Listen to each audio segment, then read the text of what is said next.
আমাদের স্কুলে একটা কার্ড দিয়েছিল, যাতে লেখা ছিল ছাতা একটা। আর এই কার্ডটা নিয়ে যেতে বলেছিল হাতনি স্কুলে।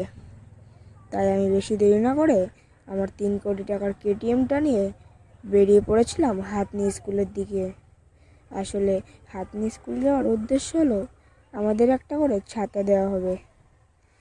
তাই সব বন্ধুরা মিলে একসাথে বেরিয়ে পড়ি। আর একটা বন্ধুর সাইকেলে হাওয়া ছিল না বলে হাওয়া দিয়ে নিলাম। তারপর আমরা আবার এগিয়ে যাচ্ছিলাম গন্তব্যের দিকে। তারপর আর কি, ফাঁকা রোড দেখে আমরা সবাই জোর সাইকেল চালাচ্ছিলাম। আর সামনে একটা হাতি পার হচ্ছিল। তারপর দেখতে পাই কারেন্ট সাপ্লাই সেন্টার, যেটার সাহায্যে আমাদের গোটা বইচিতে কারেন্ট সাপ্লাই হয়।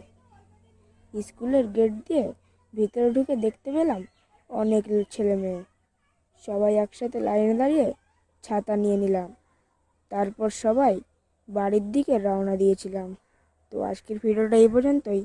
দেখা হচ্ছে পরের ভিডিওতে।